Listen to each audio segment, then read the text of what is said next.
Hello po mga Dabbercats. Welcome po to the question and answer show. With me? With me, Alden Richards po as your kung ano man. Okay.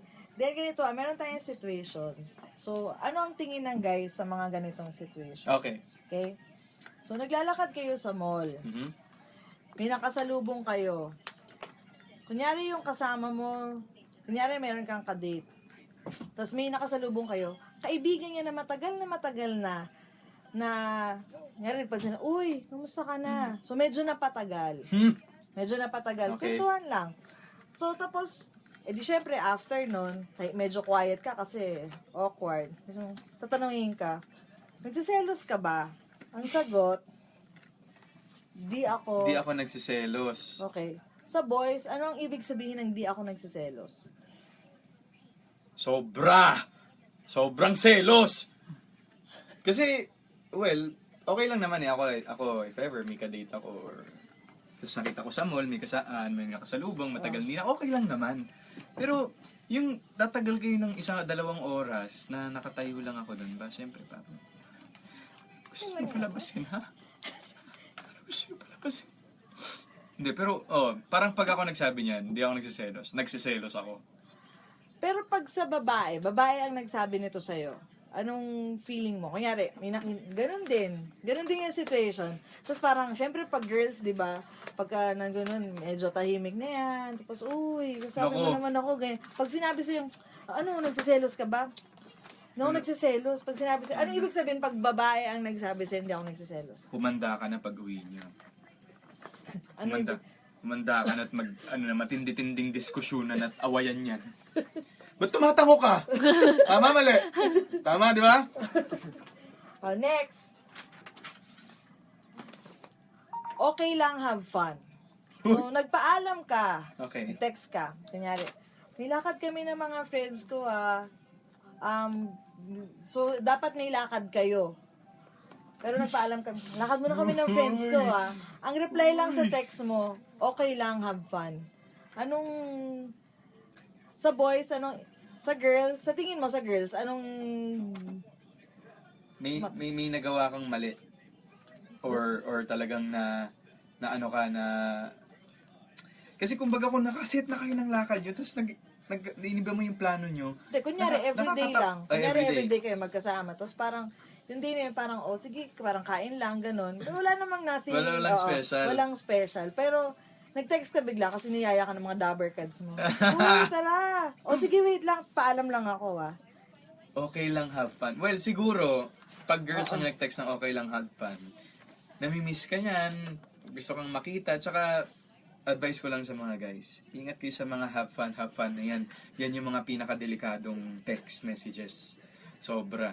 Pag na-have fun kayo sa text ng girlfriend nyo, sinasabi ko talaga sa inyo. Pag-uwi, have fun talaga kayong dalawa.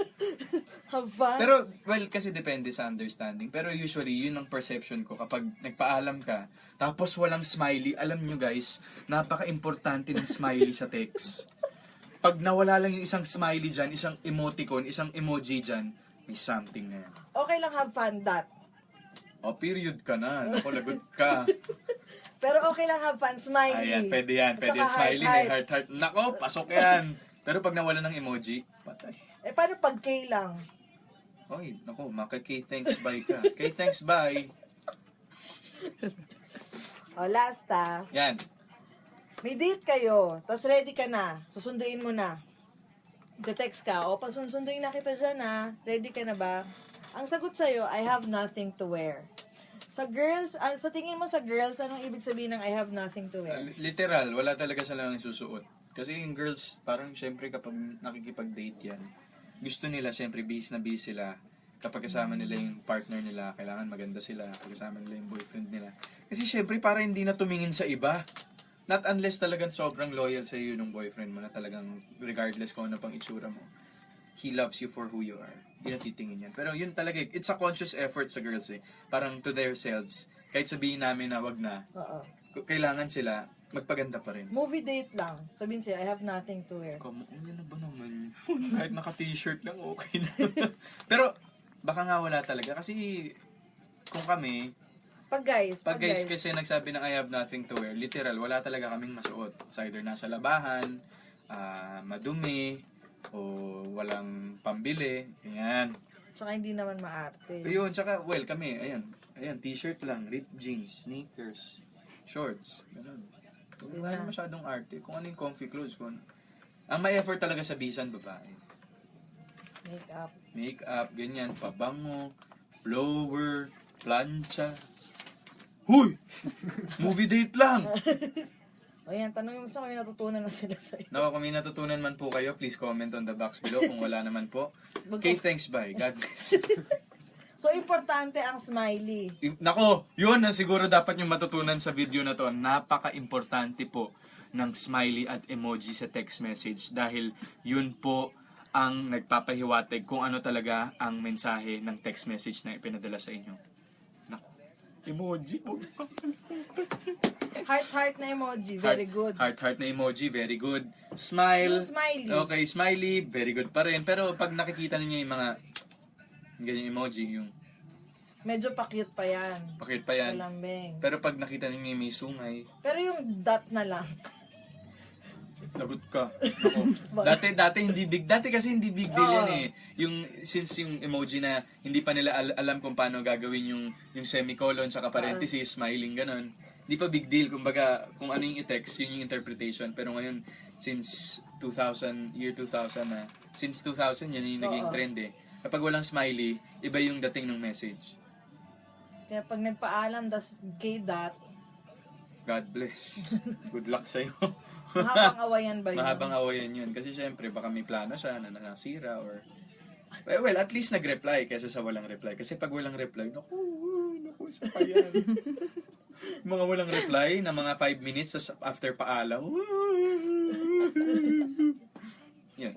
Nagte-text ka, tingin ka ng tingin sa phone mo. Kunyari nagsabi ka. Kunyari lang sabi ka. Hindi nag-reply. Ibig sabihin ba nun, positive o negative? After 10 minutes, hindi nagre-reply. Depende kasi kung gaano mo kakilala yung katext mo eh. Minsan, kung talagang busy lang siya with some extracurricular or malay mo naman, May naliligo, ginagawa okay. or may something. Oh, pero pag alam mo na May lagpas na siya dun sa deadline ng reply, kabahan ka na. Kasi alam mo yung ginagawa. Yes, Alam mo, kabahan ka na. kunyari, alam mo yung ginagawa, may shoot. Alam mo, tapos na yun. Tapos na yun, okay, wala, magre-reply. So, magte-text ka. Tapos, Hindi- eto, makikita mo sa Viber online pero hindi ka nireplyan! Ay! Pag sin zone, Ay, yun ang mas masakit. Na-scene zone ka lang, oh. Ibig sabihin, may mali. at least nabasa niya. At least nabasa niya, kaya lang di ka na. Anong ginawa mo? Well, yan. After, yan, tapos na yung lakad mo, biglang magte-text, anong ginawa nyo? Yan. Ready ka na, mahaba-habang diskusyonan na yan. Explain ka na, bakit ganitong oras ka umuwi? Sinong ginawa nyo? Bakit ganong katagal? Sinong kasama? Sinong kasama mo? Oh, yan, tapos simula na yan. Sino ba yan? Matagal ko nakakilala, nako. Kailangan nag-usap doon. Buong history. Nako. Kaya kung mas maganda pa rin nagpapaalam ng in person or tawagan mo na. Huwag kang magte-text ng paalam tapos gagawin. Ayaw. Ayaw. May natutunan ba sila? Yun, sana po, in a way, yun ang mga natutunan ko sa aking 24 years of existence sa mundong to. At kung may natutunan man po kayo, gamitin natin ito sa magandang asal at wag po natin itong gamitin sa mga pansariling intensyon. Basta at the end of the day, alam mo na yung mga ikakagalit ng partner mo, huwag mo nang gawin. 'Di ba? Stay put ka na lang. Paalam every now and then. Okay, wala namang masama. Basta wala kang gagawing masama. Okay lang yun. Pero, iwasang gumawa ng mga bagay na ikakagalit ng kapartner. Tapos. Bye.